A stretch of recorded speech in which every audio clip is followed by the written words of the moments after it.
Welcome, this is our Friday, February 19, 2016 edition of the Government News Brief.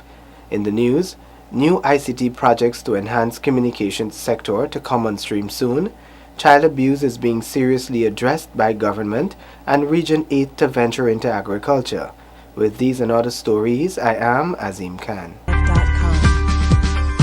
Several new projects will be implemented to enhance the information, communication and technology sector with the approval of the Ministry of Public Telecommunications current and capital expenditures for 2016.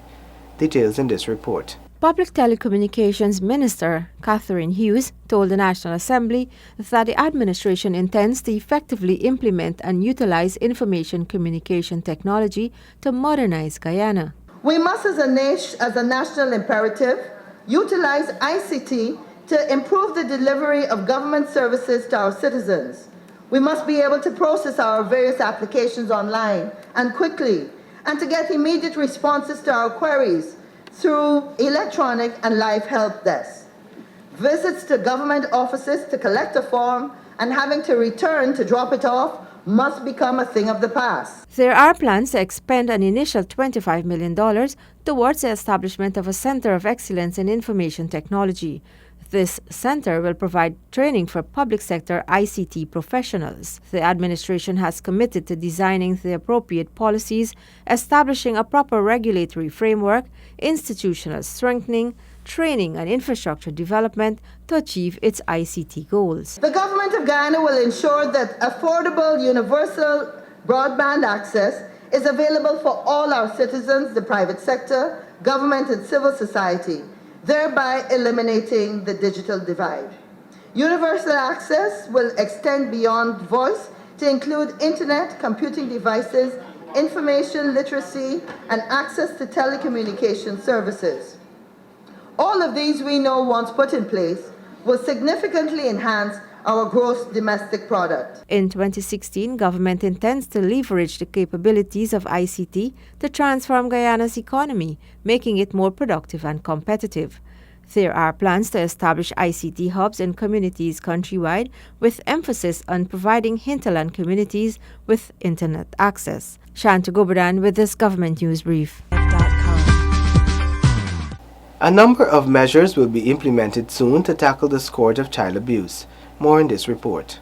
A campaign will be launched this year using all media outlets to raise the level of awareness of Guyanese to the plight of children who suffer abuse. Budget 2016 has provided $471 million for childcare and protection, an increase of $218 million over last year's amount. This is money intended to help us target child abuse, especially sexual abuse. Introduce a teen prevention pregnancy program that's new, launch a campaign about child protection, and implement the early childhood development program that will include licensing of daycare facilities. It also caters for infrastructure work at the various buildings which house operations of the key agencies involved in child protection. All these agencies will be upping their game with regards to furthering child welfare in 2016. This is in an effort to propel them into action, to root out the scourge of child abuse in the society. We want to cut a covenant with all communities in Guyana, and perhaps we can start here today, to be more proactive for our children and protect them. Through this covenant, the public will be educated on the destruction to the health and well-being of a child who is a victim of abuse and neglect. Emphasis will be placed on deinstitutionalizing the 700-plus children in formal care. As such, the Ministry of Social Protection will work to find families for these children. The ministry will purchase a few ATVs to better monitor work sites in the hinterland in an effort to sample child labor. Studies have shown the destructive impact of child abuse and neglect on the development of children. Further, child abuse is a serious human rights violation and therefore warrants much emphasis on stopping this scourge. Shanta Goberdan with this Government News Brief. Guyana will be spending $60 million to clear part of its arrears to the CARICOM Competition Commission.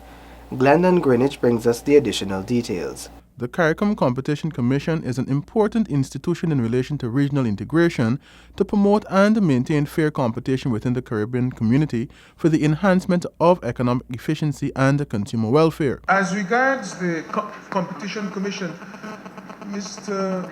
Chairman, I believe that our colleague will be aware that part of the CARICOM strategy for helping small states such as ours survive in a world that's increasingly competitive and constantly subject to change.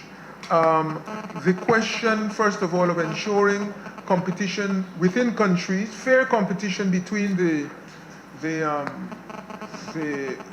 commercial and industrial entities, and also, if you like, a level playing field between the countries. Yes, in the area of trade, it is important that you have a predictable framework in which the rule of law operates in the commercial context. And I think the region at all levels has agreed that Competition Commission is exceedingly important.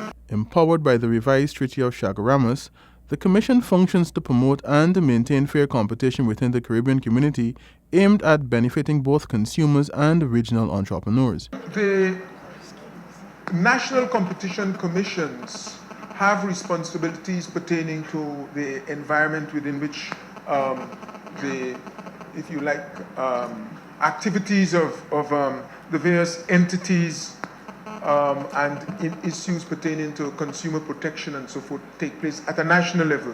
In that regard, as far as I'm concerned, the Ministry of Foreign Affairs has no specific responsibility.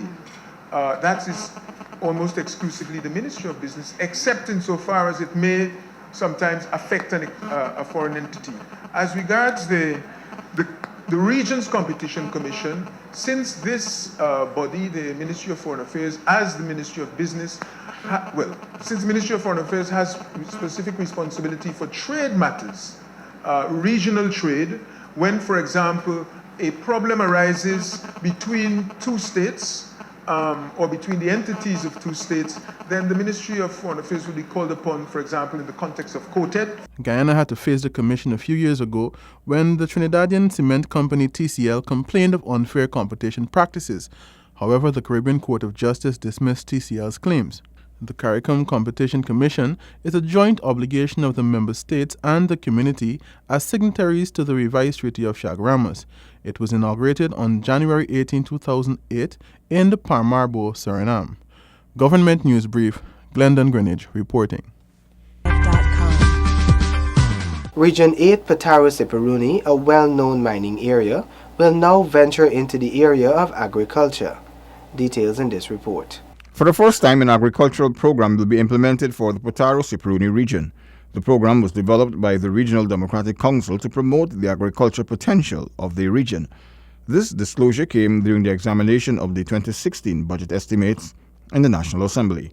The sum of $33.4 million was approved for the program's execution. This is a new program that is being developed by the RDC of Region 8. It is to allow for the utilization of the agricultural potential in the region. In addition, the political opposition asked about supervision for the program, as no one is assigned in the 2016 budget for that purpose. However, the minister explained that supervision will be undertaken by officials of the Ministry of Agriculture. There are 2 officers currently based at Cato under the Agriculture. Under the Ministry of Agriculture, and the budgetary allocation is to provide for support to this program to enable the cultivation of agricultural produce to reduce the amount of agricultural products that are brought into the region from out of the region. Minister Bulkan was congratulated by the opposition members Pauline Sukai and Nigel Damrell for his effort to introduce agriculture to the region. MP Sukai also urged the ministers to consider employing young indigenous youths to help with the execution of the program as it expands. The 2016 Matrimony Literary Street Fair, held today in the Main Street Avenue, Georgetown, was an educational event for Guyanese, young and old. More in this report. The literary fair, held under the theme Celebration of Diversity, Unity and Sovereignty, attracted Guyanese of all ages. Gina spoke to a few onlookers. Well, I think it's a very good exhibition, very educational. You have a lot of stuff for Guyanese history and culture, for school children, young people, even old people, to come and take a look at the history. And it's always good to have exhibition of books and materials related to culture. It's always a wonderful thing. It's really beautiful, and I would like if children would come out here, especially the younger ones, to see what the culture of Guyana is really about. As you can see, there are many displays, photos, and they're actually really of the costumes and so on. So it's actually really informative and so on. The Matrimony Literary Street Fair is an annual event which is held by the Ministry of Education, Department of Culture, Youth and Sport. The event is part of activities for Guyana's 46th Republic Anniversary celebrations on February 23, 2016. That has brought us to the end of the government news brief for Friday, February 19, 2016. This is a photograph taken during the independence activities. If you recognize yourself in this photograph, please give us a call on 226-6715 or 225-3119. We would certainly like to speak with you. Remember, the government news brief along with all other GINA programs can be found on our website. We are also on Facebook and YouTube. On behalf of all of us here at GINA, thank you for watching.